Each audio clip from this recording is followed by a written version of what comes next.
ayat-ayat ini, kalau kalian memperhatikan secara khusus misalnya nanti di dalam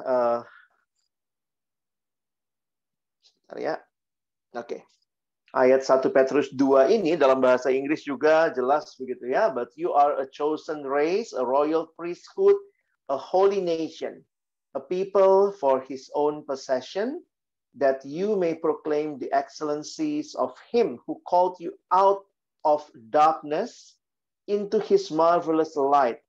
Once you were not a people, but now you are God's people. Once you had not received mercy, but now you have received mercy.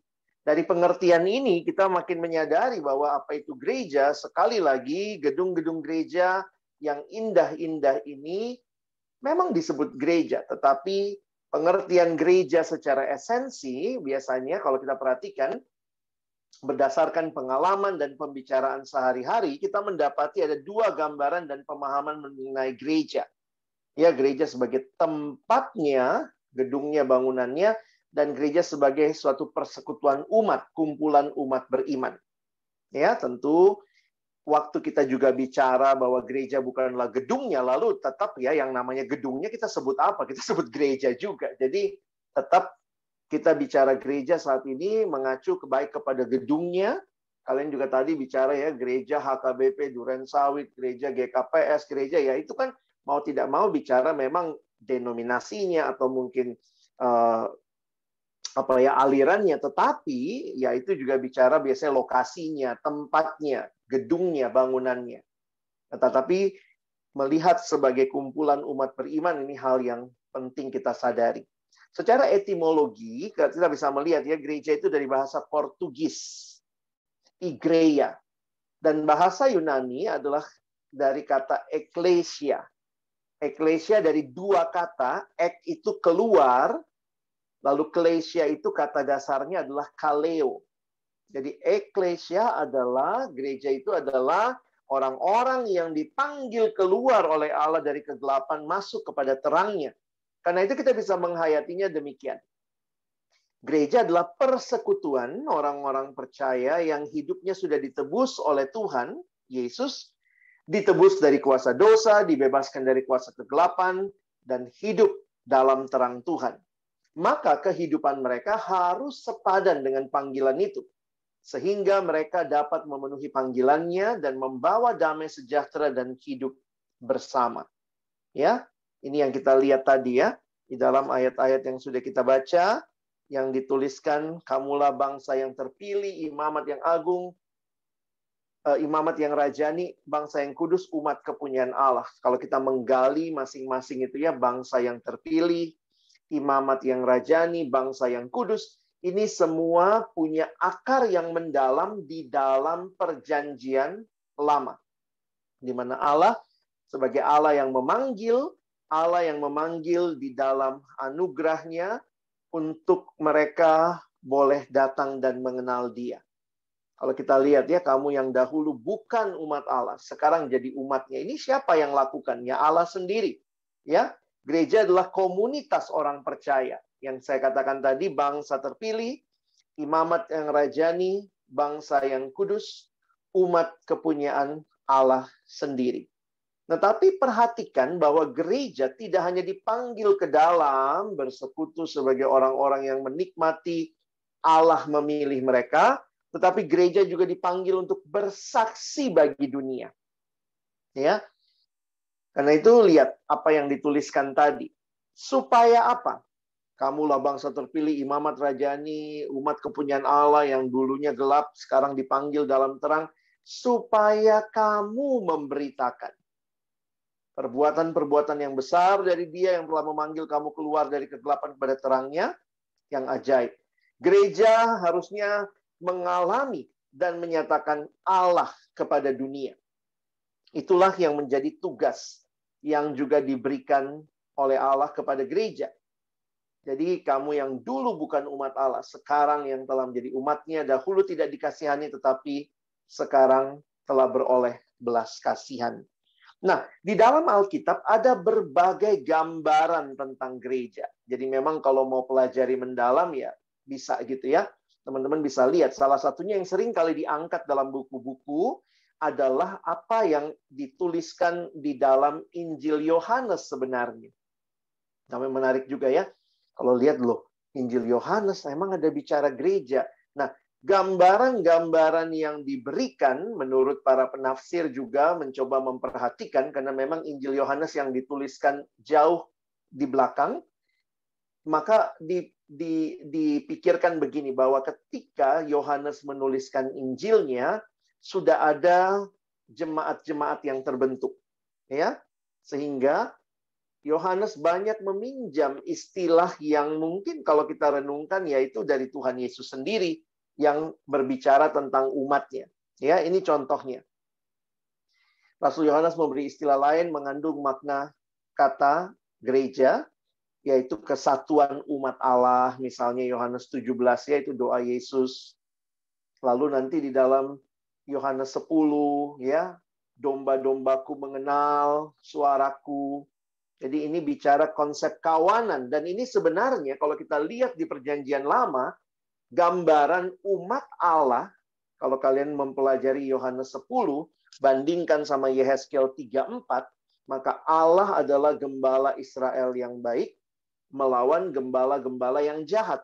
Israel, kumpulan umat Allah, domba-domba ini bukan sekedar domba sebagai hewan, atau manusia itu seperti domba, tetapi kumpulan domba milik Allah.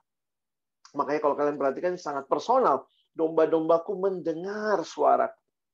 Lalu kemudian Yohanes 10, ya tidak ada seorang pun yang akan merebut mereka dari tanganku.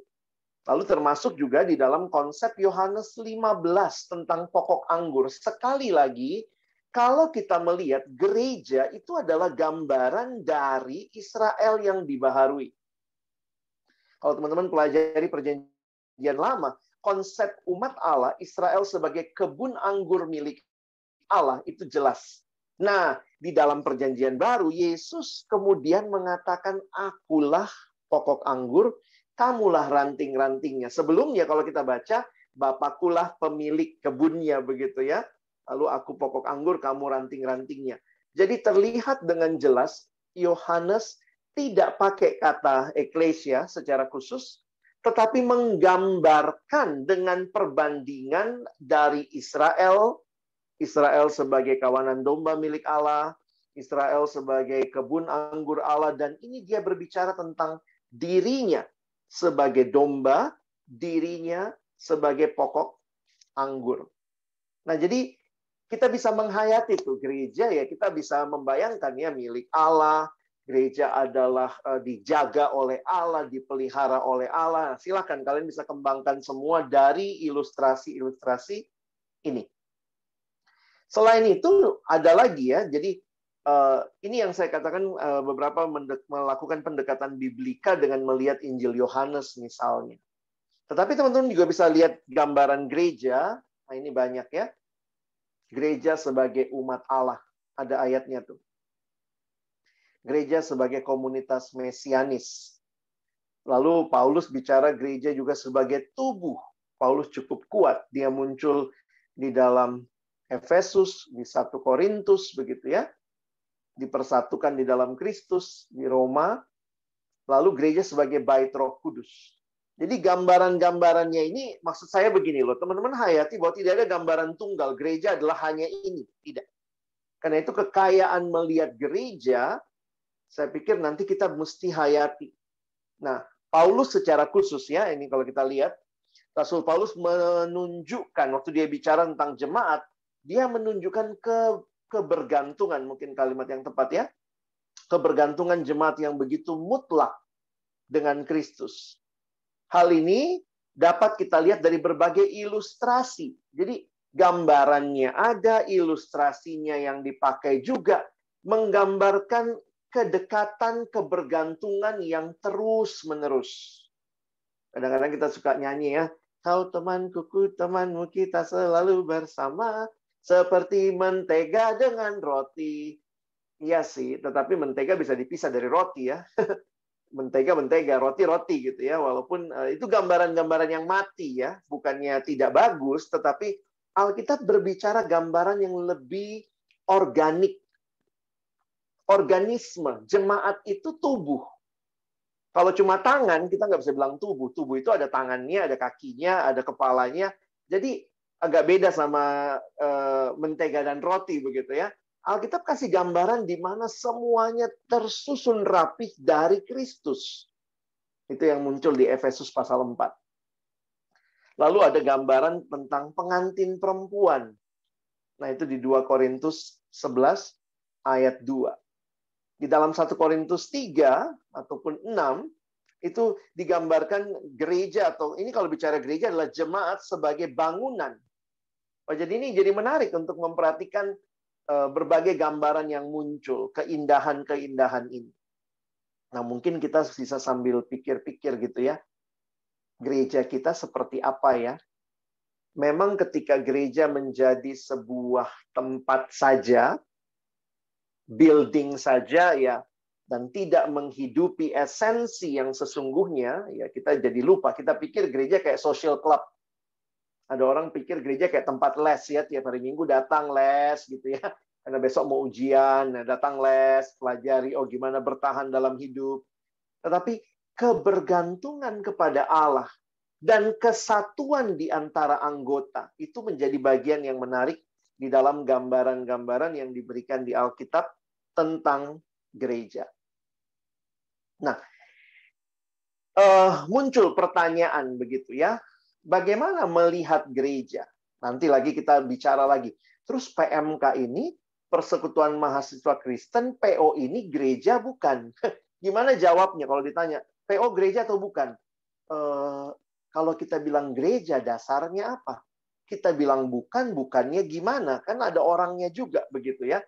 Nah, sehingga memang gambaran-gambaran ini, walaupun jelas di Alkitab tentang gereja dengan Tuhan, tetapi kehadiran gereja akhirnya disadari ada yang namanya gereja lokal.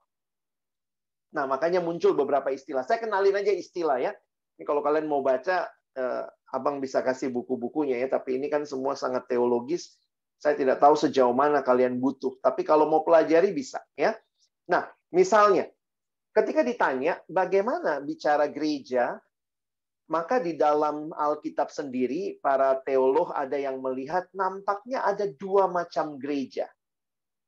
Satu yang sifatnya universal, ya, itu yang biasanya kita kalau berdiri pengakuan iman rasuli, pernah dengar nggak majelisnya atau pendetanya bilang begini, marilah bersama gereja di segala abad dan tempat. Tiba-tiba tuh kita langsung masuk sama opung-opung kita yang sudah meninggal. Semua orang-orang kudus sepanjang masa berdiri bersama Calvin, bersama Luther, bersama Santo Agustinus, bersama Petrus, bersama Paulus. Itulah gereja yang universal, ya. Dan ayat yang biasa dipakai adalah di dalam ayat Matius 6 ayat 18. Engkau adalah Petrus, dan di atas batu karang ini aku akan mendirikan gerejaku. Jadi dikatakan ini adalah gambaran gereja yang universal di mana Kristus adalah dasarnya. Nah, gereja Katolik menghayati ayat ini sebagai Petruslah paus pertama. Ya, kita gereja Protestan tidak menghayati seperti itu. Ini bicara tentang gereja Allah di mana Yesus sebagai dasarnya. Petrus menjadi pemimpin untuk masa yang singkat, tetapi bukan berarti Petrus adalah lebih dari yang lainnya. Jadi kita menolak ya, kita tetap mengakui Petrus pemimpin, itu yang terjadi, yang kita lihat, tetapi bukan pemimpin yang misalnya tidak punya salah, pemimpin yang tidak pernah gagal, atau pemimpin yang dihayati seperti saudara-saudara kita dari gereja Katolik. Nah, perhatikan, yang kedua, kita pun melihat betul ada gereja universal segala abad dan tempat yang sudah mati pun masuk di situ ya. Tetapi juga ada gereja lokal. Nah, kenapa kita menghayati ada gereja lokal? Gereja yang berfungsi secara lokal untuk melakukan berbagai aktivitas yang Tuhan perintahkan. Masih ingat? Kalau gereja Protestan hanya mengakui 2 sakramen utama, kan, baptisan dan perjamuan kudus. Siapa yang minta? Ya Tuhan Yesus suruh kita, kan? Ingatlah akan aku, ya. Terus kemudian kamu dipersatukan dengan aku. Kalau Katolik kan ada 7 sakramen, kita Protestan umumnya kita hanya mengakui 2 sakramen tentang baptisan kudus dan perjamuan kudus.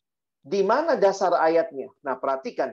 Kalau yang Yesus bicarakan hanya gereja universal, seperti di Matius 16, gimana kamu menghayati Matius 18 ayat 17? Karena Yesus bilang begini.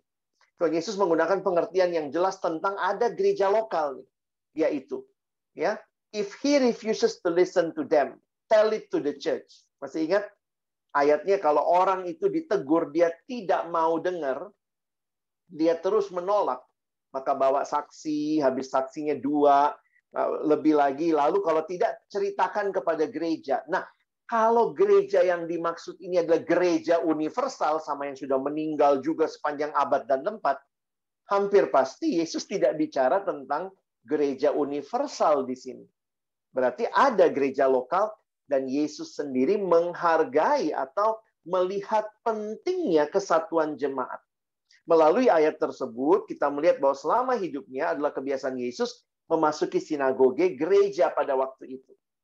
Nah, sehingga waktu saya belajar sejarah tentang perkembangan church dan para church, salah satu yang menarik, sebenarnya gereja lokal pertama kalau kita hayati itu adalah sinagoge Yahudi yang jadi Kristen.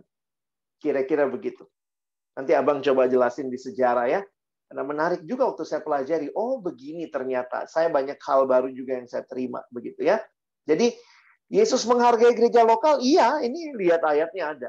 Tetapi Yesus juga bicara gereja yang universal, iya, ini juga ada. Nah, di dalam sejarah, ya, ini semua istilah, ya, kalian mesti perhatikan.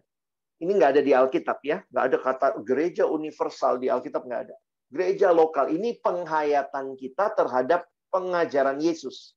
Nah, sekarang perhatikan teman-teman, ternyata ketika di dalam sejarah terjadi, nah pada waktu itu kita masih ingat gerakan reformasi. Apa yang terjadi? Luther melakukan reformasi. Sebenarnya kalau kalian ingat sejarahnya, belajar sejarahnya, Luther itu tidak mau mendirikan gereja baru. Bukan itu tujuannya dia. Dia mau mereformasi gerejanya, yaitu gereja Katolik. Dia pastor di situ. Nah, tetapi karena mereka menolak, ya, kemudian kita lihat Luther akhirnya dikejar, bahkan mau dibunuh oleh Paus Leo itu. Akhirnya dalam pengejarannya itu, ya, Luther banyak dapat simpati dari para bangsawan khususnya. Akhirnya kemudian muncullah gerakan Protestanisme.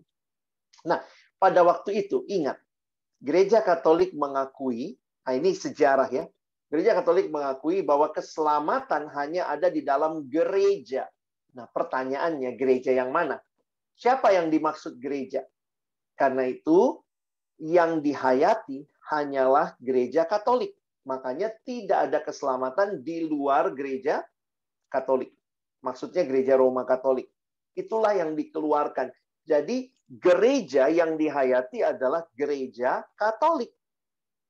Nah, Luther, dan kemudian nanti dilanjutkan oleh Calvin, lalu gerakan mereka ini apa?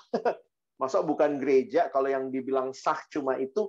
Akhirnya muncullah, ya, beberapa dari Luther, Calvin, istilah atau penggambaran yang membedakan antara the invisible church, gereja yang tidak kelihatan, dan gereja yang kelihatan. Bisa lihat, ya.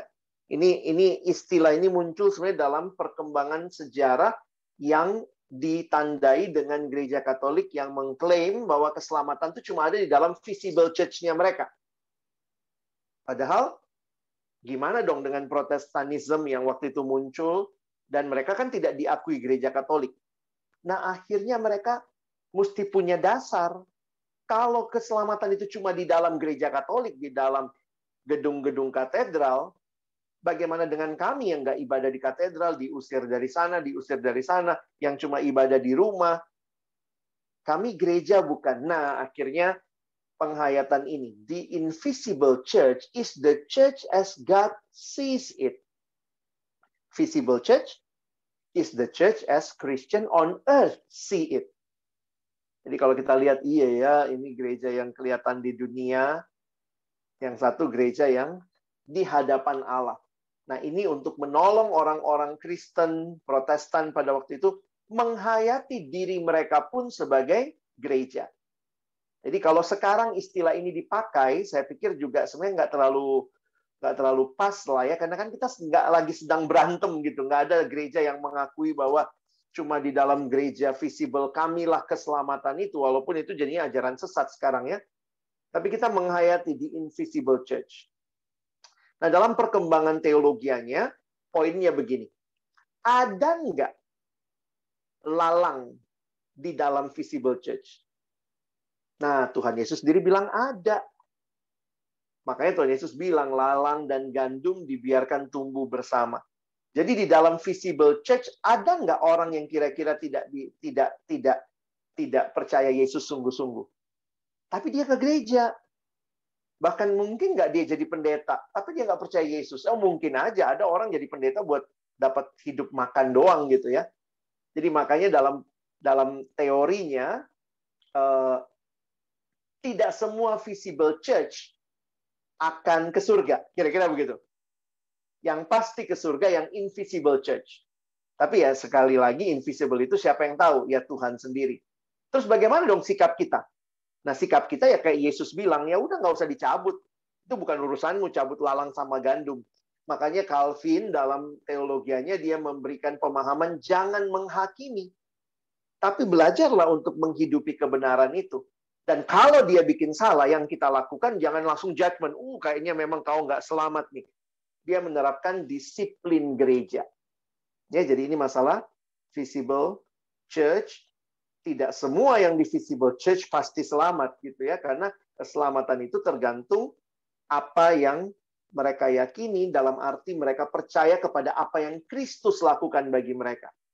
Jadi walaupun dia ke gereja, dia rajin, tapi dia tidak percaya Yesus, maka ya dia tidak akan pernah sampai kepada Bapa. Kira-kira begitu ya. Yesus bilang kan kalau nggak lewat aku ya nggak sampai kepada Bapa.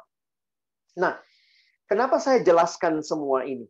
Karena inilah konsep umum waktu kita mengerti tentang gereja. Beberapa pendekatan lain juga melihat tugas gereja. Mungkin Abang masuk dulu ya ke situ sebelum saya jelaskan yang terakhir. Jadi tugas gereja, ada yang melihatnya, lalu bagaimana dong gereja harus berfungsi di dalam dunia? Maka seringkali orang menggunakan pendekatan dalam Kisah Rasul pasal yang kedua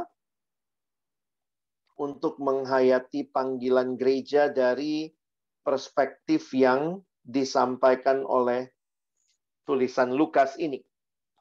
Kisah Rasul 2 ayat 41 sampai 47, inilah jemaat mula-mula hasil dari khotbah Petrus di Kisah Rasul 2. Masih ingat? Tiba-tiba waktu itu ada 3.000 orang bertobat. Wow, pasti bingung juga itu ya. Sinagoge mana yang menampung 3.000 orang? Sehingga mereka nampaknya berkumpul di persekutuan-persekutuan di rumah-rumah dan seterusnya. Apa yang terjadi?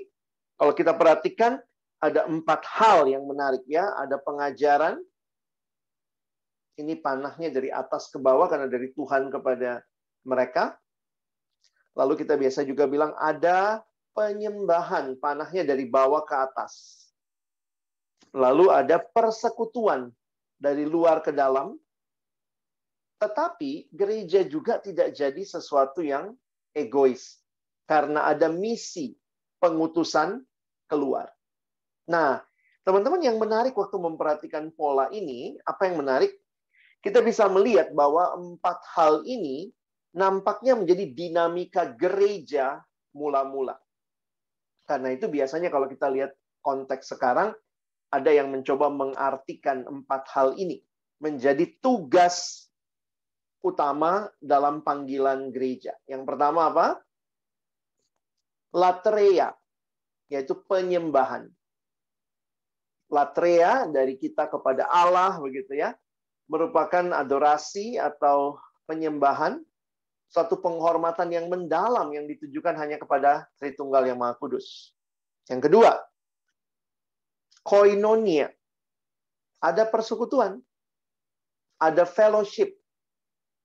Jadi, kalau lihat di Kisah Rasul 2, mereka semua tetap bersekutu.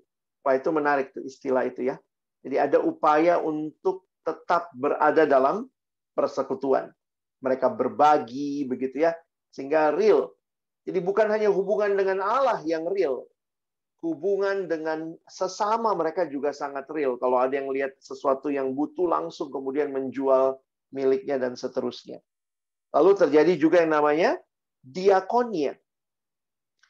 Pada sikon budaya masa lalu, diakonia mendapat pengembangan makna, sehingga bermakna melakukan sesuatu dengan setia dan dengan setia, jujur, serta tanggung jawab. Sekarang itu kalau lihat di gereja, kayaknya kalau diakonia itu langsung bayangannya sama yang miskin-miskin, janda gitu ya. Wah dia dapat diakonia tuh, oh berarti dia orang yang perlu dibantu. Tetapi sebenarnya diakonia secara umum artinya tuh melayani, begitu ya. Nah, tapi gereja tidak hanya ke dalam, tidak hanya ke atas kepada Allah, ke dalam dirinya, melayani di dalam. Makanya kalau orang terima santunan dari gereja, kita bilang, oh dia dapat diakonia, begitu ya. Nah, tetapi juga gereja harus bersaksi, marturia. Jadi, sekarang jadinya begitu ya, ada diakonia di dalam gereja, ada diakonia untuk masyarakat umum. Sebenarnya itu wilayahnya marturia ya.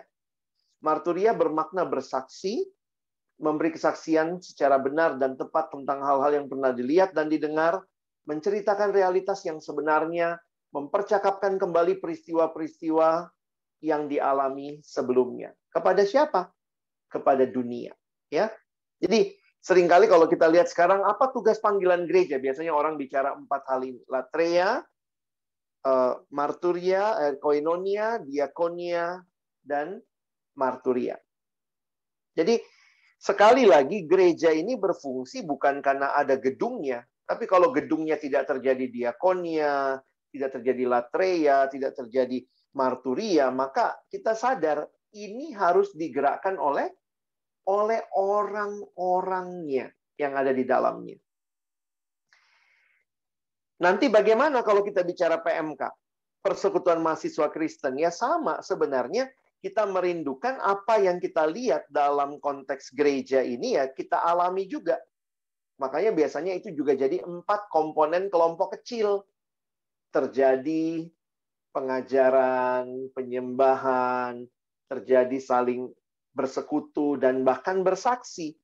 Jadi di dalam konteks yang sama, saya pikir ya PMK juga dalam konteks sebagai gereja Tuhan menjadi bagian yang penting yang sama juga dengan apa yang dilakukan oleh gereja mula-mula.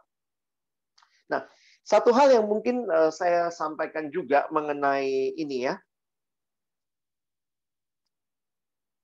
mengenai kekristenan itu dibangun di atas dasar Kristus dan kesaksian para nabi dan para rasul. Oke, coba Abang share ini sebentar ya. Beberapa gereja yang masuk pertama ke dalam ruang ibadah itu adalah Alkitab. Mungkin itu yang terjadi di gerejamu. Yang diserahkan oleh majelis kepada pendeta untuk dikhotbahkan itu Alkitab. Nah, ini jadi menarik nih memperhatikan betapa sentralnya kehidupan umat Allah dengan firman Tuhan. Kenapa? Karena semua yang teman-teman dan saya tahu tentang kekristenan, kita cuma punya satu sumber, yaitu firman Tuhan. Karena itu, tahu dari mana Tuhan mengasihimu? The Bible tells me so. Tahu dari mana kita harus bersekutu? The Bible tells me so.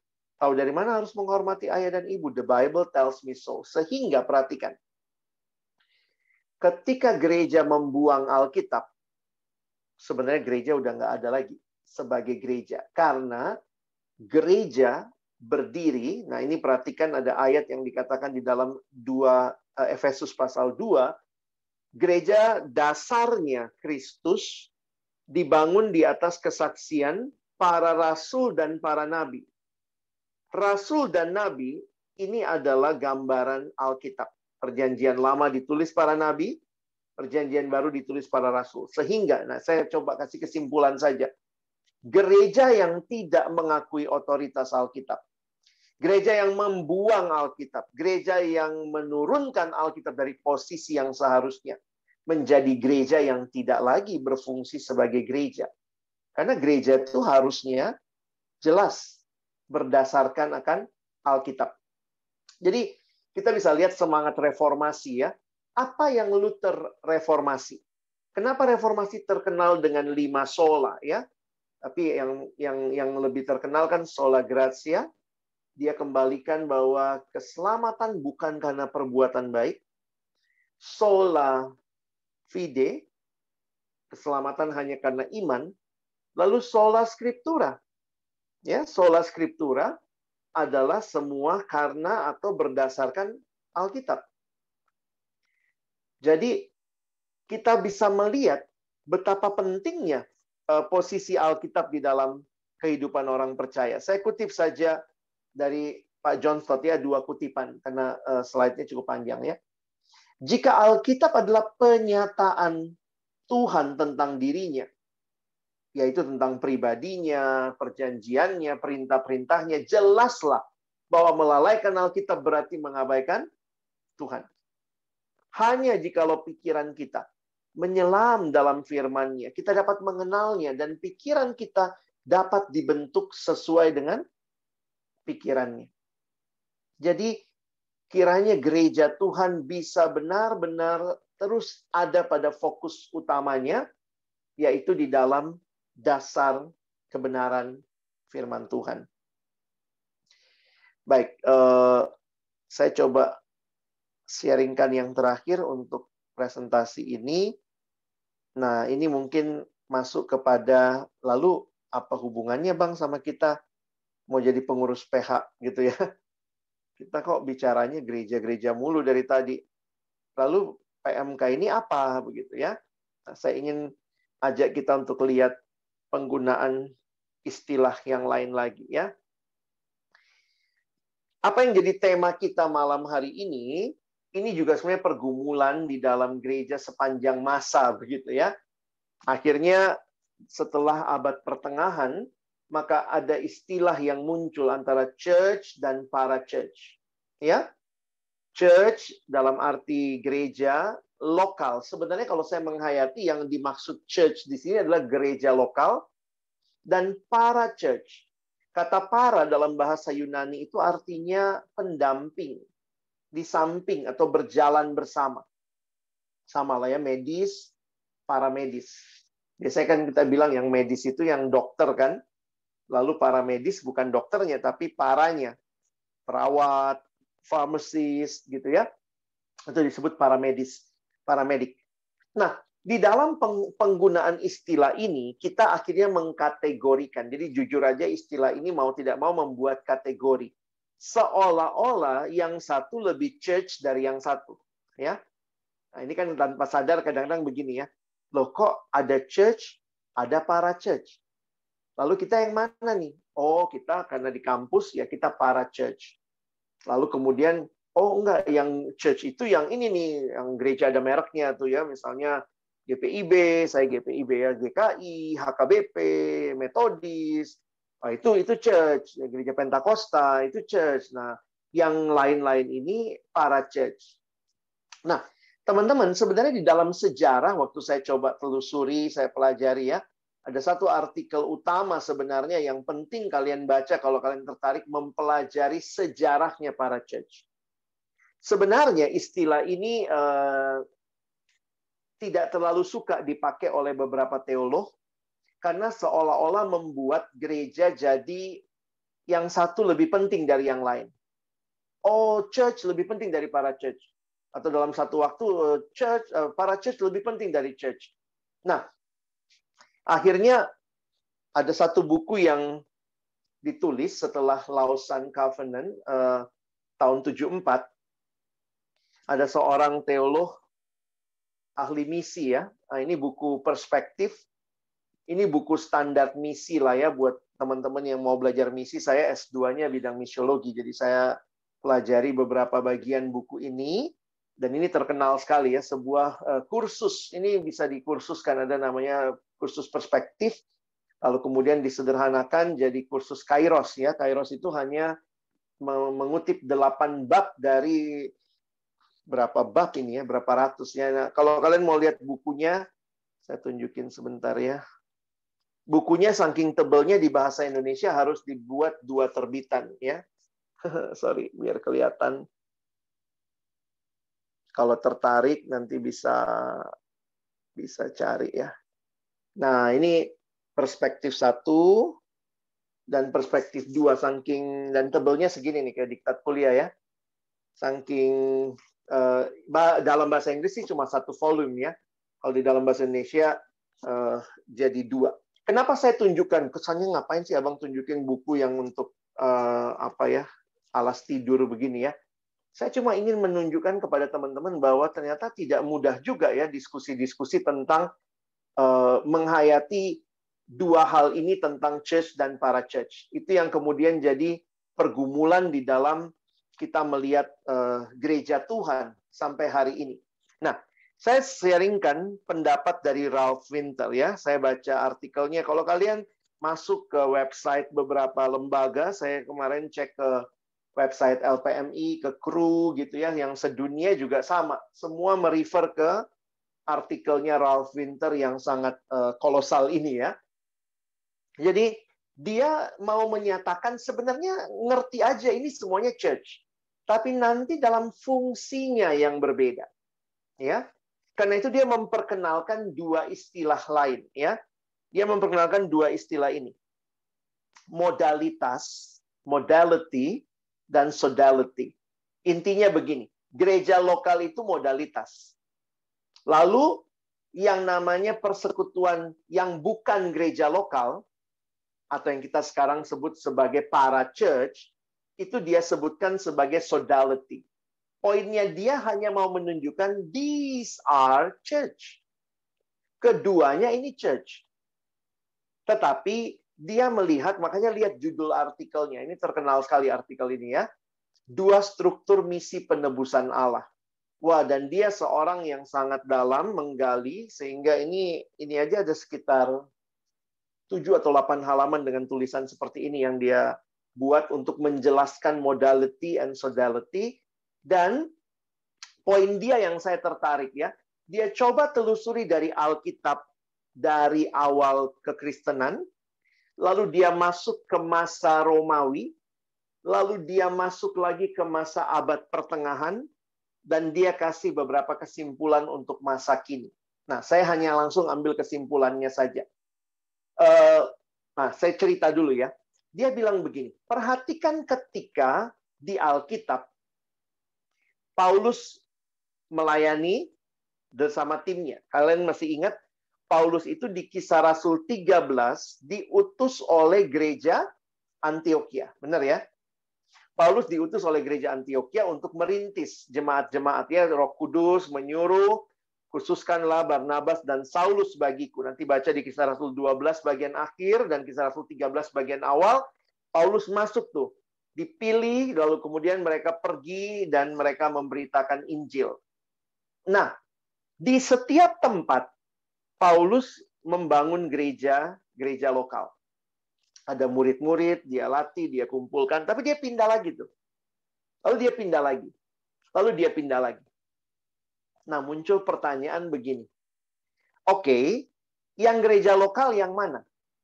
Oh, ada gereja Filipi, ada gereja Efesus, ada gereja Kolose. Itu yang disebut gereja lokal. Tapi pertanyaannya, Paulus dan timnya yang keliling-keliling itu namanya apa? Nah, itu gereja, atau kita bisa bilang sekarang itu para church. Jadi, kalau kita membangun paradigma bahwa yang church itu yang, kalau kita sekarang ya bilang church itu adalah gereja lokal. PMK itu para church gitu ya. Kalau kita balik ke cerita awal Alkitab tentang Paulus melayani, dia bilang 2 struktur ini nampaknya dari awal ada. Jadi betul ada gereja lokal diciptakan atau dibangun. Iya, benar. Tetapi jangan lupa gereja lokal ini kemudian mengutus. Nah, yang diutus ini kalau kita lihat polanya bukan gereja lokal, tapi ini gereja yang pindah-pindah jalan dia. Makanya dia disebutkan sebagai moving church-nya Paulus. Nah, apakah ini disebut gereja lokal? Kalau pindah-pindah seperti itu. Dan jangan lupa teman-teman ya, kita kadang-kadang baca misi Paulus, Kisah Rasul 13 misi pertama, Kisah Rasul 14 misi pertama. Kalau kalian belajar, di Alkitab kita itu kelihatannya cuma 2 lembar. Tapi teman-teman tahu, misi pertama Paulus itu berlangsung selama 2 tahun. 2 tahun, teman-teman. Jadi, Paulus itu benar, dia tinggal sebentar, dia bangun, punya struktur sebentar, dia pindah lagi. Terus dia pindah lagi. Nah, apa yang mau dibuktikan sama Pak Ralph Winter, bahwa modality bisa jadi mengutus sodality untuk kembali membangun modality. Anggap ya. Jadi, tidak tepat kalau kita katakan, kalau demikian, kita hanya butuh modality. Jadi poinnya begini, kadang-kadang kita suka bilang gini ya, sebenarnya kalau gereja berfungsi dengan baik, nggak butuh PMK. Please. Tidak demikian pola yang kamu lihat di Alkitab, kalau kamu pelajari Alkitab sungguh-sungguh. Ini bukan 2 hal yang saling meniadakan hanya karena yang satu lebih lengkap, yang satu kurang lengkap. Tidak. Nah, dia kasih beberapa bukti ya, makanya dia tuliskan begini. Modalitas adalah persekutuan terstruktur yang tidak memandang perbedaan jenis kelamin atau usia, sedangkan sodalitas adalah persekutuan terstruktur juga yang keanggotaannya melibatkan keputusan kedua dari seorang dewasa di luar keanggotaannya sebagai modalitas. Jadi bisa jadi Paulus itu tetap orang mana dia? Ya orang gereja Antiokhia. Tapi jangan lupa di tengah jalan masuk Timotius dalam timnya Paulus. Timotius gereja lokalnya mana?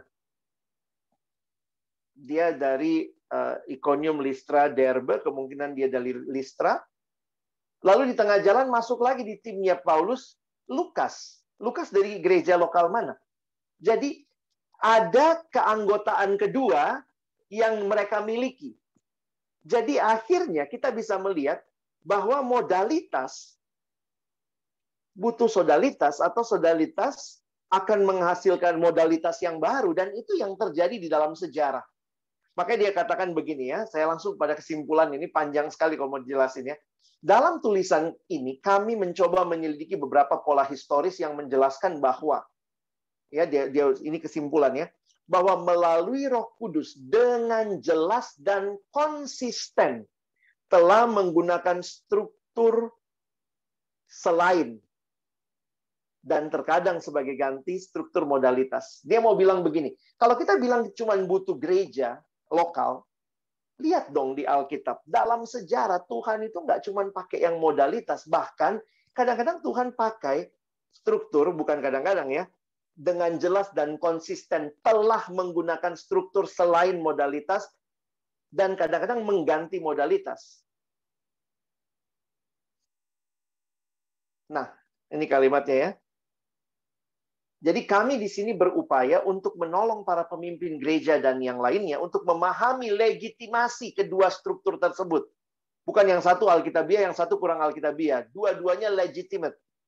Dan perlunya, nah ini saya pikir ya menarik, perlunya kedua struktur tersebut tidak hanya ada,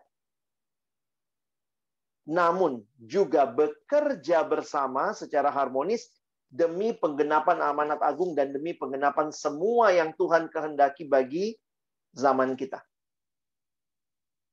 Wah, menarik banget nih waktu saya pelajari ya.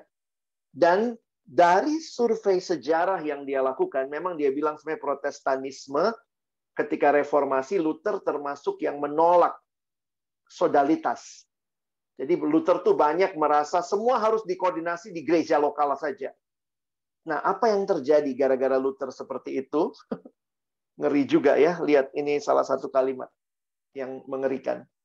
Kegagalan memanfaatkan kekuatan sodalitas membuat kaum Protestan tidak memiliki mekanisme misi selama hampir 300 tahun. Gara-gara merasa kita butuhnya semua harus under one umbrella. Ini dari sejarah misi, dia peneliti, kalau kalian ikut Kairos, kalian pasti pernah dengar nama Bapak Ralph Winter ya, video pertama juga yang biasanya ditonton kalau ikut kursus misi Kairos. Jadi dia mau menunjukkan, menarik ya, saya coba ambil kesimpulan dia begini. Atau gini deh, kesimpulannya gini. Teman-teman, kalian dari gereja, kenapa abang tadi tanya gerejamu apa? Saya mau tanya, gerejamu muncul dari mana? Pernah pelajari sejarah gerejamu?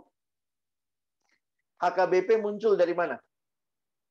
Dari lembaga misi yang mengutus orang-orang seperti Nomensen. Semua, atau bukan semua ya, hampir semua modality muncul dari sodality. Jadi para church itu dibutuhkan, kalau kita mau pakai istilah kita malam ini ya, para church itu dibutuhkan untuk merintis church. Dan waktu saya tadi renung-renungkan, benar juga ya. Hampir semua gereja, kalau nggak mau bilang semua lah ya, hampir semua gereja itu dari mana? Dari para church. Bahkan dalam sebuah artikel saya baca begini. Hampir semua pemimpin gereja yang besar, itu pasti memimpin juga para church. Unik juga tuh. John Piper punya para church namanya Desiring God. R.C. Sproul punya para church namanya Ligonier Ministry. Tim Keller bersama Don Carson punya para church namanya The Gospel Coalition. Timothy Keller merintis City to City, CTC. Saya perlu sebut yang Indonesia. Pendeta Yakub Trihandoko punya para church namanya Grami. Pendeta Stephen Tong punya para church namanya STEMI. Jadi sebenarnya kalau kita bilang ya ini nggak usah, ini aja yang perlu ada, nggak juga. Coba pelajari sejarah HKBP. Saya tadi sempat lihat dari sending apa. Sending itu para church. Makanya menarik sekali kalimatnya begini. Kalau tidak ada para church, sebenarnya yang rugi itu adalah church secara global. Karena sebenarnya kalau gereja lokal, saya mau tanya gini, sejauh mana kekuatannya gereja lokal merintis sedunia? Tetapi ketika beberapa gereja lokal di Inggris, di Jerman, akhirnya bersatu dalam sebuah lembaga misi, itu bisa sampai ke Tanah Batak. Mission itu dari berbagai gereja lokal. Jadi kalau kita masih mendikotomi antara church dan para church, lalu melihat kayaknya yang ini lebih begini, ini lebih begitu. Sebenarnya kalau saya dari perspektif orang misi ya, saya sepakat dengan Ralph Winter, kita kehilangan nah ini yang kalimat yang dia katakan ya, yang bisa menggerakkan misi gereja sebagian besar bukan church, tetapi para church. Kenapa pendeta Stephen Tong harus bikin STEMI? Karena nggak cukup hanya menjangkau GRII. Kenapa pendeta Yakub Trihandoko harus buat Grami? Karena nggak cukup. Gerakannya itu dirindukan bukan hanya buat orang Reform Exodus Community. Kenapa Timothy Keller harus dirikan City to City? Karena dia butuh menggandeng orang dari berbagai denominasi untuk mengerjakan pelayanan yang lebih luas. Jadi memang betul ya. Saya setuju dengan Ralph Winter. Kalau kita hanya melihat bahwa ini adalah sebuah pekerjaan church, kita memotong nadi penginjilan, pemuridan yang lebih luas. Nah, di mana kita berdiri sebagai para church lah, kalau mau pakai istilah itu, atau sodality. Ya, teman-teman, hargai ini kesempatan kita dari berbagai denominasi, ada di sebuah kampus, lalu kemudian ada tawaran jadi pengurus harian untuk seluruh persekutuan yang ada di UI, yang ketika kita berfungsi dengan baik, membina anak-anak yang akan kita balikin ke gerejanya. Kita nggak membuat ibadah di gereja UI, kan nggak ada gereja UI, pendetanya Stephen, nanti majelisnya Kristo, ya nanti durung-durungnya siapa gitu ya. Nggak ada. Tetapi ketika itu berfungsi dengan baik, gereja akan bless. Itu jadi sesuatu yang lebih luas. Karena itu harusnya gereja tidak curiga dengan persekutuan yang benar, yang baik. Bahkan gereja harusnya mendukung dan tidak terjadi dikotomi. Jadi sejarahnya mencatat seperti itu. Saya dulu ke Reform, ke GRII. GRII itu dari mana? Dari para church juga. Dulu namanya LRII. Lembaga Reform Injili Indonesia. Saya terlibat dari 92. Jadi menjadi GRII itu tahun 89. Tapi tadinya apa? Tadinya Lembaga Reform Injili. It's a para church. Becoming church. And then make another para church to more wide gitu ya. Jadi kita nggak bisa bilang karena ada ini nggak butuh yang ini begitu ya. Nah, apa saja para church di Indonesia? Oh banyak. Kenapa? Banyak hal memang kita nggak bisa lakukan sebagai gereja sendirian gitu ya. Sombong banget kalau kita merasa kita bisa melakukan. Nah, sekarang saya masuk saja kepada aplikasi supaya kita bisa diskusi ya. Ini 2 slide aja, sorry. Tapi dari sejarah ini saya jadi ngerti. Oh iya ya. Nah, kalau kita lihat kenapa muncul para church, sebenarnya di sisi lain juga adalah ada kebutuhan-kebutuhan khusus untuk sesuatu yang lebih luas. LAI itu para church, tetapi gabungan dari berbagai orang yang dari church-church yang mendukung begitu ya. Ada nggak gereja punya penerbitan Alkitab? Paling ada 1-2 gereja lah. Di Indonesia malah mungkin nggak ada. Karena itu kita butuh LAI. Kalau kita bilang para church tutup semua gitu ya, nggak usah ada LAI dong. Dan sekarang begini, kalau nanti gereja sudah mampu cetak Alkitab, LAI tutup. Tetap sampai Tuhan Yesus datang, ada gereja yang nggak sanggup cetak Alkitab. Karena itu LAI tetap harus ada. Kira-kira begitu ya. Misi. Bayangkan kalau gerejamu doang, ya mungkin cuma Depok dan sekitarnya. Nggak pernah tuh ya, sampai dari Inggris, dari Jerman datang ke Tanah Batak. Itu karena para church. Karena sodality. Sosial, WVI, Habitat, begitu ya. Kalau kalian tahu lembaga-lembaga ini, ya itu mereka fokus kepada yang tidak dikerjakan atau tidak sanggup dikerjakan oleh satu gereja saja. Nah, pelayanan mahasiswa juga ada Perkantas, Navigator, LPMI, PMK Kampus. Ya, karena kita sedang melihat pentingnya untuk menjangkau mahasiswa di masa mereka di kampus. Nah, memang bedanya kalau gereja Katolik itu sebenarnya banyak para church-nya, tapi semua under paus. Nah, kita Protestan kan nggak ada yang mau dibawa under siapa-siapa ya, jadi kayaknya banyak muncul sendiri-sendiri dan tidak terkoneksi. Itu sedihnya kita ya, agak-agak sombong satu sama lain kadang-kadang begitu. Dan gereja lihat para church curiga. Kenapa mahasiswa saya dijadiin pengurus di kampus sampai nggak mau jadi pengurus di gereja? Jadi cara lihatnya tuh kayak rebut-rebutan begitu. Padahal harusnya nggak begitu. Kalau gereja tahu bahwa yang dilayani ini bakal kembali ke gerejanya, harusnya kita malah didukung oleh church dalam arti gereja lokal ya. Jadi secara sederhana yang terakhir para church tidak mengerjakan fungsi gereja secara utuh. Ya, makanya tujuan pelayanan mahasiswa itu spesifik untuk menjangkau dan pembinaan yang lebih efektif di dunia mahasiswa. Ya juga ya. Akan kacau kalau masing-masing gereja lokal masuk kampus. Contohnya, semua gereja masuk kampus ya. HKBP masuk kampus, jadi ada HKBP bagian UI, ada GPIB UI, ada GKI UI, ada Gereja Metodis UI, ada Gereja Baptis UI, ada Gereja Pentakosta UI. Bayangkan, satu hari Jumat, mau pinjam berapa ruangan? Pinjam satu aja susahnya luar biasa. Saya harus katakan, untuk konteks Indonesia, Abang tidak lihat bicara luar negeri ya. Kalau saya luar negeri, saya harus bilang saya terbuka. Di konteks luar negeri yang mayoritas, ketika di kampus terdiri dari berbagai persekutuan dari berbagai denominasi. Ada yang bilang, tapi di luar negeri ada kok. Ada persekutuan mahasiswa Reform di kampus, ada persekutuan mahasiswa Baptis di kampus, ada persekutuan mahasiswa Metodis. Mereka mayoritas coy. Kalau kita di Indonesia, di UI, kita pakai pola begitu, kamu mau pinjam berapa ruangan? Orang Kristennya cuma seiprit, sekalinya ibadah, disekat-sekat lagi ruangannya.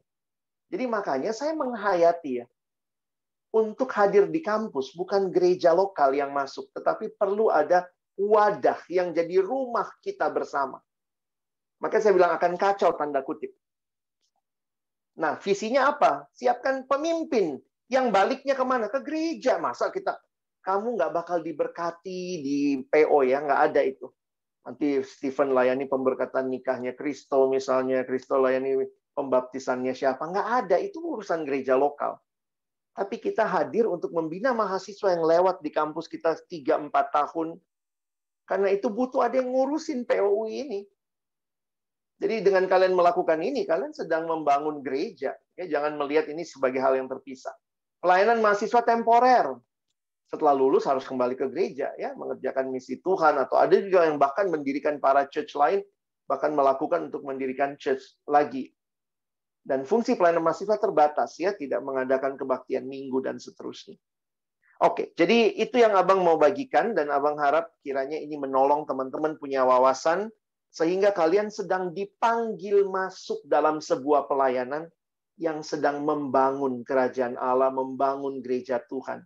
Memang secara spesifik ini yang sedang dilakukan, ya. Baik, saya persilakan kalau ada pertanyaan.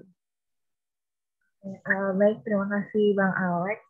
Sejauh ini udah ada 2 chat Bang yang masuk, cuma sebenarnya 2 chatnya terdiri dari beberapa pertanyaan. Izin membacakan chat yang pertama. Malam Bang, menurut ada 2 pertanyaan dari chat ini. Yang pertama, menurut Abang atau tanggapan Abang terhadap gereja yang lebih memprioritaskan dan mempermasalahkan hal-hal yang bersifat teknik dibandingkan inti dari panggilan gereja itu sendiri. Bagaimana? Dan yang kedua, bagaimana tanggapan Abang dan solusi terhadap gereja yang menganggap ajarannya atau alirannya lebih baik dan benar dari gereja lain sehingga timbul perdebatan? Terima kasih Bang. Saya melihat yang pertama saya perlu tegaskan bahwa penting ada keteraturan di dalam gereja. Karena itu teknis sebenarnya tetap penting ya. Ketika kamu mengelola warung yang cuman itemsnya 20, jualan 20 items, dengan mengelola supermarket yang jualannya ribuan items, kalau kalian anak manajemen, kalian ngerti lah. Pasti manajemen warung beda sama manajemen supermarket. Pembukuan warung beda sama pembukuan supermarket. Jadi kita tidak bisa tutup mata bahwa seiring dengan bertumbuhnya gereja, jumlah anggota, kita butuh space, kita butuh beli tanah, kita butuh pembangunan, kita bikin tim pembangunan, maka hal-hal teknis akan otomatis jadi perhatian.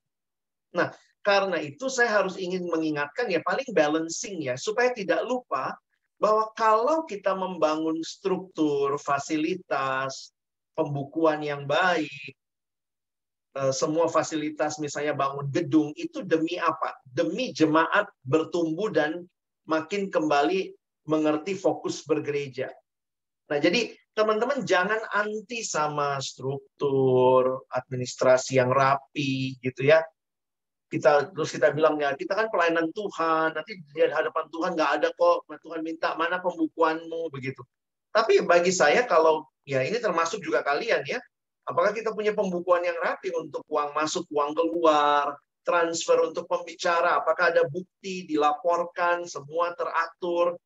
Itu adalah hal-hal yang karena kita sedang melakukan supaya lebih baik pelayanan ini.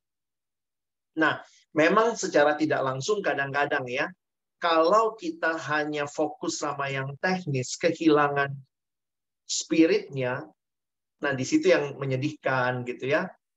Seperti yang terjadi di Eropa, mereka tuh bangun gedung, itu lama tuh bangun gedung, indah sekali diukir, sekarang dijual jadi pub gitu ya. Karena waktu dia bangun gedungnya, mungkin dia lupa bangun siapa yang akan masuk dalam gedungnya. Makanya ada satu buku yang ditulis oleh Leroy Ames, yang biasa kita pakai dalam pembinaan PKK, menuliskan tentang The Lost Art of Discipleship. Pemuridan seni yang hilang. Membangun fasilitas itu gampang. Yang sulit itu membangun murid. Itu butuh waktu bertahun-tahun. Karena itu kita bersyukur ya, sebenarnya di pelayanan kita, di kampus, saya sadar lah, pelayanan mahasiswa ini nggak pernah terlalu rapi. Jujur ya, kenapa? Kalian 4 tahun ganti pengurus. Tiap tahun bahkan ya. Tiap tahun ganti. Jadi kayak nggak pernah benar-benar rapi. Coba bandingkan sama gerejamu. Pasti lebih rapi, lebih tertata. Tapi kadang-kadang saya pikir gini ya. Setiap generasi akan terus bergantung kepada Tuhan. Nah, itu yang indah dari pelayanan mahasiswa. Ketemu kalian yang doanya sungguh-sungguh. Cari duit tuh nggak gampang. Kalau gereja kan masukin proposal, pendeta tanda tangan, dana cair gitu. Kalau kalian mau dijual baju bekas, semua yang bekas-bekas kalian jual begitu ya demi dapat duit misalnya. Saya melihat justru kita nggak pernah stabil. Satu sisi membuat kita juga terus bergantung sama Tuhan. Ya, familiar ya Jo. Jadi begitu. Tapi sekali lagi Abang juga tidak bilang kita tutup mata sama teknis.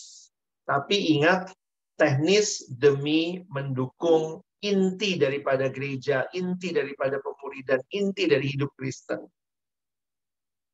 Yang kedua tadi, apa lagi Adek tadi pertanyaannya?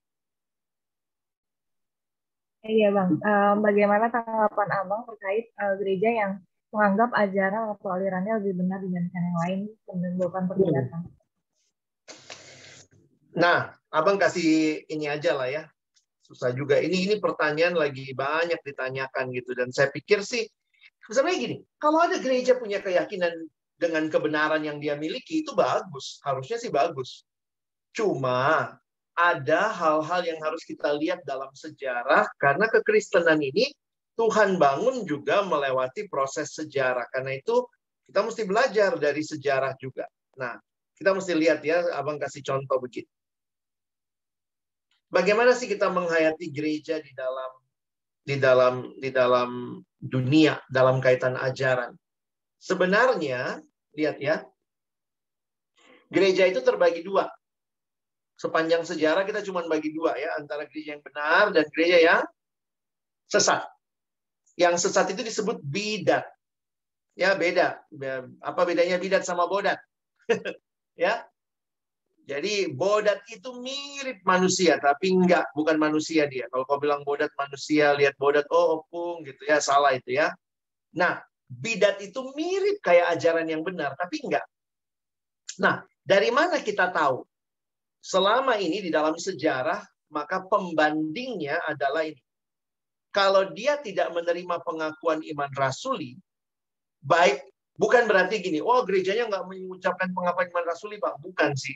Poinnya adalah apakah mengakui pengakuan iman rasuli yang kita lihat. Kekristenan berpusat pada pengakuan akan Allah Tritunggal. Oke? Nah, lalu perhatikan, kalau kita lihat dia tidak mengakui Allah Tritunggal, contohnya Yesus bukan Tuhan, ya sudahlah. Itu sebenarnya sudah sesat. Ya. Dan di dalam Alkitab jelas, kalau bicara kesesatan dikatakan jauhilah itu. Itu bukan saudara kita. Ya. Jadi dalam kesesatan jangan juga gini ya, waduh saya pengen menginjili yang sesat. Kamu butuh diperlengkapi dulu karena ini nggak gampang. Karena mereka udah lama di training jadi sesat ya. Jadi hati-hati. Nah, lalu yang benar itu berarti yang menerima pengakuan iman rasuli. Tapi kok kita beda-beda, Bang? Nah, biasanya begini nih. Yang benar juga terbagi dua, teman-teman. Yang satu sehat, yang satu kurang sehat. Loh, ini gimana, Bang? Yang mana yang sehat, yang mana yang kurang sehat? Secara sederhana begini. Yang kenapa dibilang kurang sehat? Karena bisa jadi dia menerima pengakuan iman rasuli, tetapi biasanya menekankan penekanan berlebihan pada doktrin tertentu. Contohnya, dia sangat menekankan perpuluhan. Pokoknya semua khotbahnya perpuluhan. Apapun kasih perpuluhan. Jadi akhirnya penekanan berlebihan pada doktrin tertentu. Nah, kalau ditanya, dia merasa benar. Benarnya yang mana dulu nih? Kalau dia merasa bahwa dia benar menerima pengakuan iman rasuli, ya bagus dong. Tapi yang hati-hati adalah kalau dia mulai begini. Hanya benar kalau masuk gereja saya. Kamu hanya selamat kalau dibaptis di gereja saya. Kamu hanya benar kalau ikut pemuridan di gereja saya. Nah, kalau udah yang begitu-begitu, maka kebenarannya pun harus dipertanyakan. Tetapi memiliki keyakinan bahwa kita punya kebenaran itu penting. Supaya apa? Kamu bisa tahu ini serigala atau domba. Jangan-jangan. Jadi gini loh. Ya, ini pernah terjadi di salah satu fakultas di UI. Datanglah pengurusnya sama abang. Bang, ada saksi Yehova mau ikut kelompok kecil. Menurut abang gimana?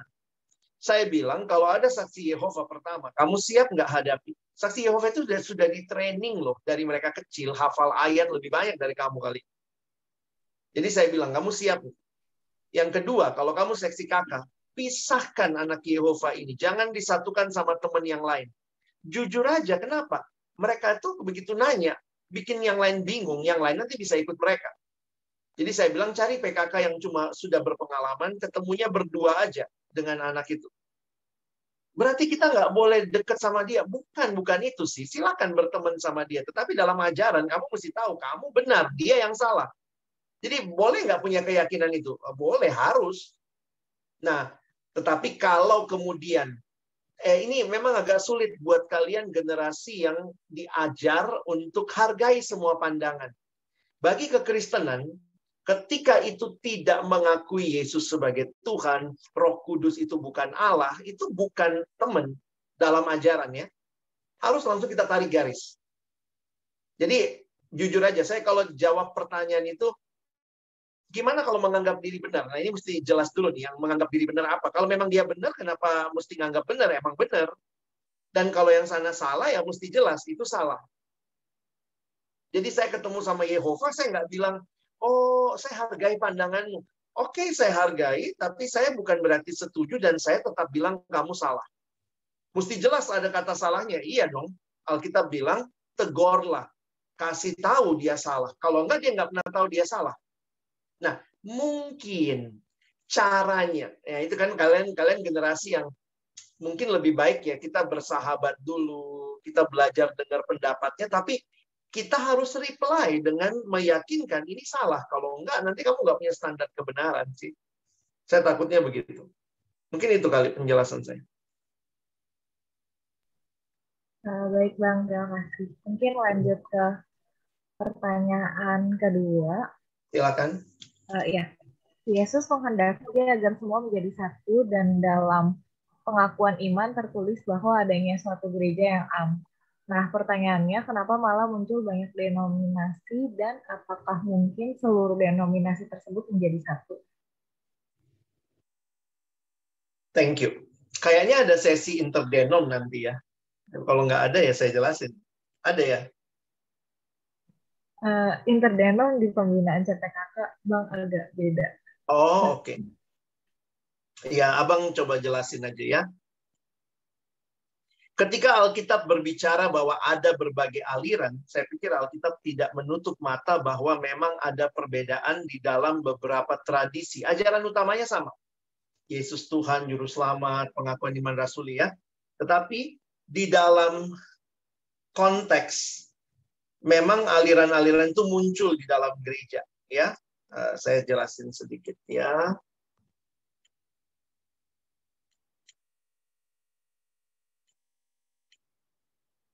Pada masa Paulus sudah ada tuh, aku golongan Paulus, golongan Apolos. Dan kalau lihat-lihat ya, tidak ada upaya menyatukan. Tutup semua, kamu semua golongan Kristus. Enggak. Kelihatan dengan jelas bahwa Tuhan menghendaki kesatuan yang bukan keseragaman. Kalau kalian PA baik-baik, kalian bisa melihat bahwa kesatuan yang dimaksud di Alkitab nampaknya bukan kesatuan dalam keseragaman. Karena itu, Paulus pun nampaknya tidak punya upaya untuk menyatukan semuanya. Nah, bagaimana menghayati doa Yesus? Aku berdoa supaya semua menjadi satu. Saya pikir ya, satu di dalam iman kepada Allah Tritunggal yang ditulis di pada Efesus 4, ayat 4-6. Satu Tuhan, satu iman, satu baptisan. Jadi, bukan satu organisasi gereja tertentu. Nah, makanya dari cara melihat seperti ini bisa dua kemungkinan. Kita melihat perpecahan gereja, berbagai aliran sebagai ancaman. Atau yang kedua, kita melihatnya sebagai kekayaan. Nah, ini tergantung kamu melihatnya seperti apa. Saya sih cenderung melihatnya Tuhan izinkan. Ada kegagalan manusia di situ, saya yakin ada. Karena ada apa ya? Ada konflik, ada ketidakpuasan. Tetapi ada rencana Tuhan bagi saya juga ada. Jadi saya tidak bisa melihat bahwa semua perpecahan itu jelek. Ya buat kita yang Protestan yakin banget lah. Masa semua perpecahan jelek, gimana kita dong? Kita yang pecah kok gitu ya dari mereka gitu ya. Jadi cara pikir ini saya pikir kita mesti melihat begitu ya. Nah, kapan gereja itu pecah-pecah gitu ya? Jadi waktu itu, nah ini nih, skisma terbesar gereja. Skisma itu perpecahannya, gereja perdana masih bersatu, walaupun waktu itu, jangan bilang waktu bersatu mereka seragam ya. Ada 2 tempat misi gereja, atau 2 center gereja pada waktu itu. Satu di barat, di kiri atas, itu gereja barat, pusatnya di Roma. Lalu satu di bawah, di kanan, gereja timur, pusatnya di Alexandria, Mesir. Bisa lihat ya. Roma kiri atas, Alexandria. Nah mereka ini kalau konsili itu kalau rapat bersama ngumpul. Ya entah di barat atau di timur, mereka bisa ngumpul. Lalu kemudian mengeluarkan itu yang kita bisa terima sebagai pengakuan iman rasuli. Lalu kemudian pernah lihat nggak pengakuan iman Nisea yang lebih panjang, Nisea Konstantinopel, itu adalah produk-produk konsili gereja. Jadi walaupun mereka punya perbedaan, tetapi di dalam hal esensi mereka sama. Nah memang setelah gereja barat pecah, jadi kita ini ada dalam aliran gereja barat ya. Gereja Barat Protestan 1517 dengan Katolik di situ pecah, maka Protestan ini yang lebih banyak lagi nih cabang-cabangnya. Wah ya 1517 terus muncul nih sit gitu ya. Nah melihat ini gimana? Saya sih melihatnya sebagai sebuah kekayaan, tetapi juga di sisi lain membuat kita menjadi sebuah tantangan untuk bersatu, bukan di dalam keseragaman, tetapi di dalam kepelbagaian. Malah indah ya. Yang satu dengan tradisi seperti ini, yang satu dengan tradisi seperti ini. Ingat ya, ini semua gereja yang sehat ya. Perbedaannya di mana? Di cara, di budaya. Ada beberapa teks yang beda, ada. Yang satu baptisnya bilang harus dicelup selam, yang satu enggak, dikepret doang cukup. Di apa gitu ya. Yang satu bilang banyaknya air berpengaruh. Yang satu bilang air nggak pengaruh sama keselamatan. Selamat itu bukan karena banyaknya air, begitu ya. Jadi, kalau kita lihat, akhirnya di dalam gereja, sebenarnya ada begitu banyak kekayaan yang bisa saling mengisi. Nah, teman-teman lihat nggak?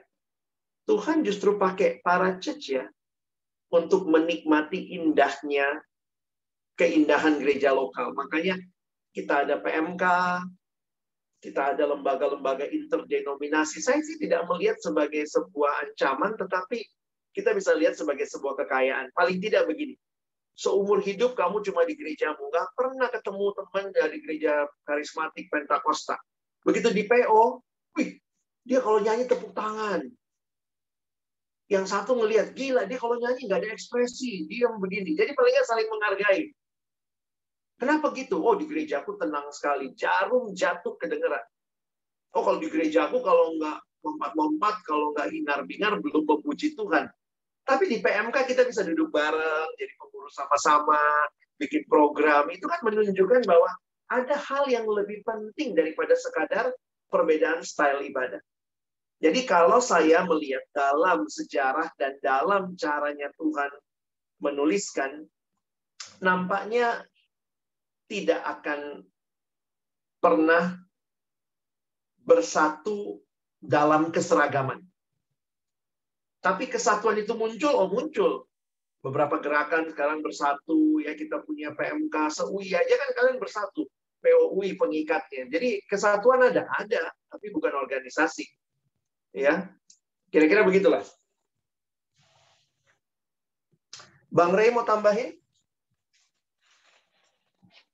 Enggak, Bang. Bisa melihat sisi yang lain? Kalau enggak, Baik. Mungkin ada satu lagi pertanyaan yang masuk. ya. Tapi teman-teman kalau masih ada yang mau bertanya masih boleh bisa. Selamat malam Bang, terima kasih atas yang disampaikan. Izin bertanya Bang, jika yang penting adalah orang dan tugas panggilan gereja di dalamnya, seberapa penting gereja dalam hal fisik atau bodily atau bangunan? Seperti contohnya sekarang banyak yang berdebat terkait online dan offline. Terima kasih Bang. Iya. Saya harus mengatakan juga bahwa memang online ini membuat kita lebih banyak berpikir, ya apa sih gereja itu, gitu ya. Ketika gedung kosong dan segala macam. Tapi sekali lagi saya nggak menolak ya, karena saya bilang tadi, gedung, fasilitas, kenyamanan dalam ibadah itu kan sesuatu yang mengikuti pertumbuhan jemaat. Jadi sekali lagi saya harus ingatkan, mungkin selama ini ya, nggak salah sih, tapi mungkin selama ini kita hanya melihat gereja itu gedung. Karena itu kita banyak percantik gedungnya gitu ya. Kita percantik, kita maunya nyaman ibadah, pasang AC. Kita bikin pastorinya di samping gereja supaya pendetanya nggak telat, biar dia cuma dari rumahnya ngesot doang gitu ya. Kita bikinlah semua itu. Wah, itu panitia pembangunan sekian ratus juta, pendetanya butuh mobile, belikan mobil. Kita belikan mobil. Bagi saya itu semua demi mendukung pelayanan harusnya ya. Pandemi ini membuat kita melihat bahwa ternyata pelayanan itu ada sisi lain. Jadi saya melihat kayak Tuhan kayak buka mata kita. Tuh kan, nggak cuma panitia pembangunan, tapi mungkin di sisi lain kita butuh nurture hidup kita. Beberapa gereja dalam masa-masa kayak gini tiba-tiba jadi sadar, kita ternyata butuh kelompok kecil ya. Saya kadang-kadang geli-geli juga. Gile, kita di kampus dari tahun 70-an pelayanan emang udah tahu utamanya kelompok kecil. Jadi sebenarnya ketika gereja gagap, kemarin awal-awal pandemi itu gagap gitu ya, akhirnya semua sibuk bikin ibadah yang bagus di YouTube. Bikin ibadah yang bagus. Akhirnya muncul pertanyaan, udah bagus-bagus kita bikin ibadah, ada yang nonton nggak? Wah, mulai lagi lihat. Ada pertanyaan lebih jauh. Bikin ibadah bagus, kalau nggak ada yang nonton, sedih juga ya. Kalau gitu gimana? Habis ibadah bikin Zoom sama pendetanya. Silakan kalau ada yang mau tanya-tanya. Terus ada lagi yang bikin gini. Kita bikin kelompok kecil. Terus kita tanya, bikin kelompok doa.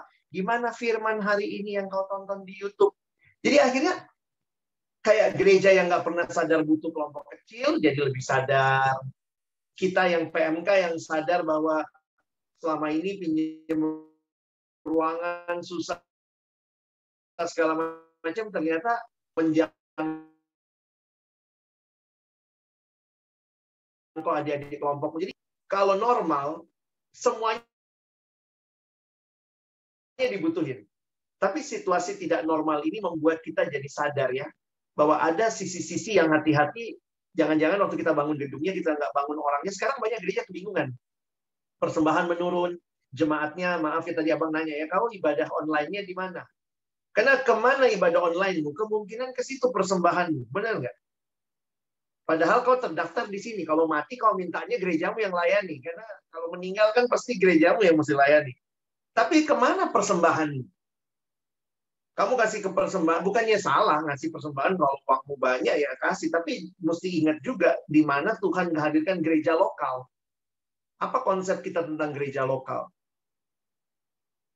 Nah, jadi saya melihatnya sih begitu kali ya. Mungkin kita perlu untuk kayak Tuhan sadarkan beberapa hal yang penting sih dalam ibadah.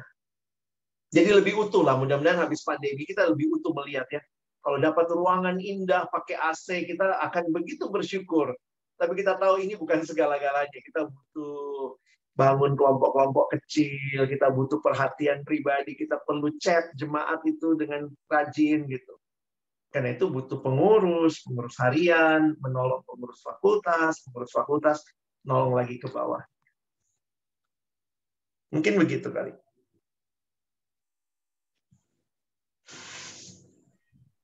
Oke Bang, Yantinya lagi ke udah masuk aja. Udah. Baik, iya, udah tidak ada pertanyaan lagi bagi teman-teman. Apakah masih ada yang mau ditanyakan? Mungkin boleh langsung unmute. Masih boleh satu pertanyaan. Atau chat juga boleh. Oh iya, ada yang masuk nih Bang. Terakhir mungkin pertanyaannya. Selamat malam Bang Alex, izin bertanya. Jika ada gereja lokal yang benar namun tidak sehat karena dalam pengakuan imannya keliru, sebagai PMK bagaimana menanggapi atau menjangkau mahasiswa yang berasal dari gereja tersebut untuk bisa bertumbuh dalam gereja lokalnya? Yang kedua, saat online, apakah ada perbedaan signifikan antara mengikuti gereja secara live dan rekaman, mengingat fungsinya yang sama? Terima kasih, Bang. Oke. Yang pertama dulu ya. Sebenarnya sejauh dia masih berada dalam alur yang sehat, alur yang benar tapi kurang sehat, saya pikir tetap masih ada harapan lah ya. Makanya kalau saya menghayati begini, PMK ini jadi tempat kita menolong semua kita ya, walaupun kita pasti meyakini PMK juga punya pemahaman kan. Pemahaman kita tentu kita nggak campur-campur juga. Kita maunya pemahaman yang jelas dari Alkitab, karena itu kita biasanya akan balik ke Alkitab.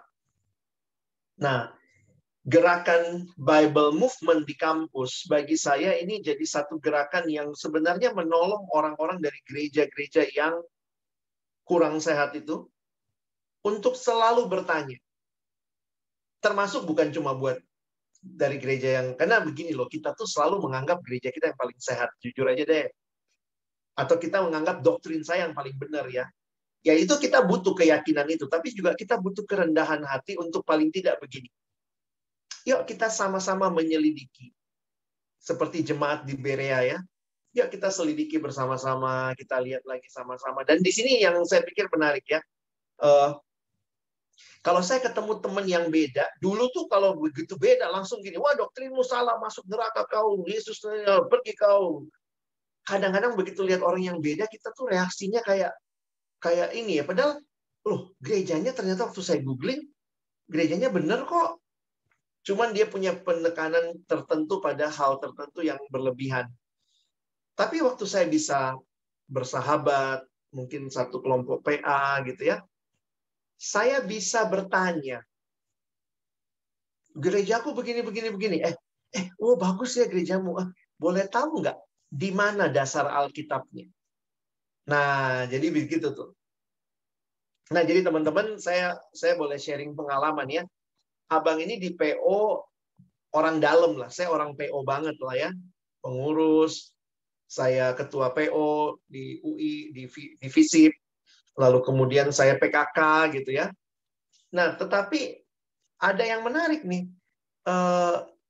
Pengalaman saya selama ini, ternyata ada anak-anak yang barisan sakit hatinya PO, suka ngobrol. Ada juga barisan sakit hati PO ya, yang kadang-kadang mungkin dia pernah datang terus pembicaranya entah dari gereja mana, lalu bilang, gerejamu sesat. Oh, itu kadang-kadang sakit hati banget tuh anak ya. Tapi saya beberapa kali Tuhan dekatkan sama anak-anak barisan sakit hati itu. Nah, jadi mungkin yang pembicara itu sampaikan benar sih ya, bahwa begini. Tapi kan pembicara itu, apalagi kalau dia nggak punya latar belakang interdenominasi, dia pakai mimbar tuh untuk hantam semua. Pokoknya cuma dia yang benar, semua salah gitu ya. Nah, kita ini yang di bawah yang kadang-kadang beresin habis dia selesai pembicara, kita yang sibuk. Gimana tadi? Kau dapat apa gitu ya? Nah, waktu itu abang akhirnya ngobrol lah sama anak ini ya. Saya ingat ada satu adik saya itu anak FT. Saya jadi dekat sama dia. Dia dari gereja tertentu yang sangat ekstrim dalam sebuah pengajaran tentang Roh Kudus. Nah, jadi waktu itu karena kami ngobrol, yang menariknya gini, jadi kita gini. Kalau dia bilang, iya bang, itu harus bernubuat. Nubuat itu begini-begini. Saya cuma begini. Dasar Alkitabnya di mana? Tunjukin sama saya, kita pelajari sama-sama. Jadi waktu dia tunjukin, saya juga pelajari. Oh, ada tafsiran lain loh. Ada yang mengatakan begini. Jadinya kami teman dekat, bahkan kadang-kadang kumpul, dia datang ke FISIP khusus dengan saya ngobrol berdua. Saya pernah juga punya satu teman dari FIB ya, yang seperti itu. Jadi dia bukan adik kelompok kecil saya, dia pun ke PO-nya jarang-jarang, tetapi saya melihat gitu, kita ada potensi sebenarnya persekutuan mahasiswa untuk menjangkau teman-teman yang hati-hati juga. Kita begitu orang datang langsung kita bilang dia sesat, padahal nah itu kalimat hati-hati ya. Beberapa orang menuding gereja yang tidak sehat langsung sebagai sesat gerejamu gitu. Itu buat beberapa orang kan kaget, gerejaku kok dibilang sesat gitu ya. Nah, itu butuh pendekatan pribadi. Makanya jujur buat saya, mimbar tuh nggak nyelesain semua hal. Beberapa kali bahkan ada hal-hal yang ditimbulkan gara-gara mimbar. Karena undang pembicaranya nggak tepat, dia ngomongnya asal ngomong begitu. Jadi kadang-kadang kita menolong yang lain ini perlu ya. Jadi kalau mungkin jawaban saya buat hal seperti itu, jangan takut dengan perbedaan, apalagi kalau dia masih dari gereja yang benar, dia punya Alkitab, kita bisa apa-apa balik ke Alkitab. Saya pikir itu Bible movement. Ya. Pertanyaan kedua yang terakhir tadi apa deh? Pertanyaannya, saat online, apakah ada perbedaan signifikan antara mengikuti gereja secara live dan rekaman, mengingat fungsinya sama? Ini pertanyaannya bisa teologis, bisa praktis. Kalau teologis sih sebenarnya nggak ada perbedaan ya. Sama-sama ibadah sama Allah kan. Beberapa kali kalau kita lihat juga di dalam Alkitab, kita tuh sama Tuhan online kan, ibadah pribadi ini juga sama Tuhan online. Iya nggak? Ada yang pernah lihat Tuhan? Nggak juga kan, online juga kan kayaknya gitu ya. Nah, tetapi yang kedua, gereja itu bukan hanya relasi dengan Tuhan, tapi relasi dengan sesama. Nah, kalau kalian hayati dengan Tuhan aja kayaknya banyak yang hilang. Kenapa? Karena kalau kita bergereja, saya tidak menutup mata bahwa arsitektur Kristen itu yang terbaik di dunia, yang dipengaruhi kekristenan. Sehingga kalau lihat Pak Stephen Tong mendesain gerejanya begitu rapi, begitu unik, ada patung di sana-sini. Itu sebenarnya kalau kita lihat, berjumpa dengan Tuhan di dalam sebuah sanctuary yang besar, beberapa patung-patung atau mungkin icon-icon yang mengingatkan kita kepada siapa, kepada Tuhan, itu sebenarnya punya sedikit, pasti punya perbedaan O-nya dengan hanya menatap layar. Jadi poin saya begini, dengan Tuhan aja banyak yang hilang waktu kita tidak ada di on-site. Tapi jangan lupa gereja juga itu dengan sesama. Dengan sesama saya lihat ini lebih, kalau Tuhan kan kita memang udah terbiasa Tuhan tuh online ya kira-kira. Kita nggak pernah lihat langsung, kita lihatnya lewat image. Tapi gereja hadir untuk kita bersama. Nah ini yang kadang-kadang saya pikir harus lebih disengajakan. Harus lebih disengajakan. Misalnya, ya tentu ya, situasi begini nggak bisa kita lakukan secara offline, maka sengajakan misalnya memperhatikan, sengajakan mendoakan. Ada bedanya, pasti banyak banget bedanya. Tapi juga saya pikir gini, jangan putus asa. Paulus di penjara aja tulis surat.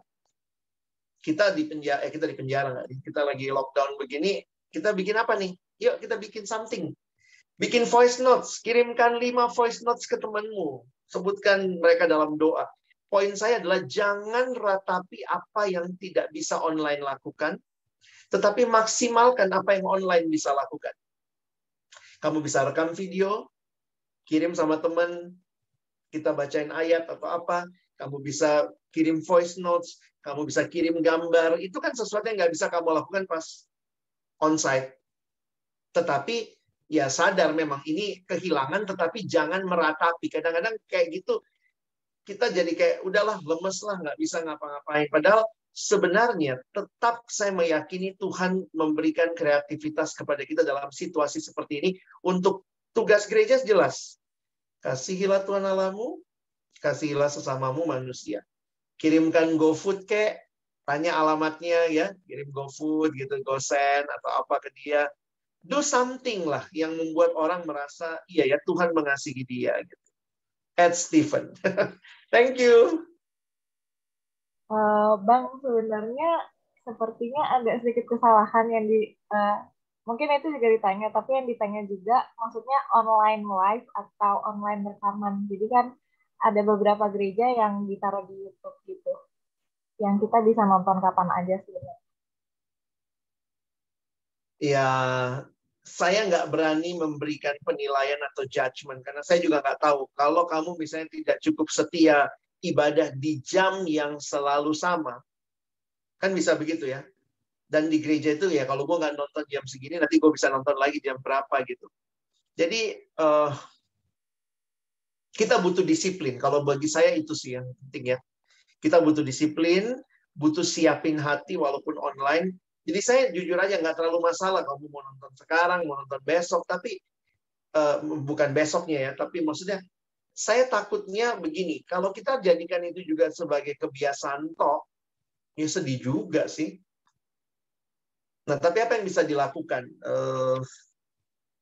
Saya nggak mau melihat, jujur gini, abang nggak mau melihat bahwa itu nilainya lebih kurang.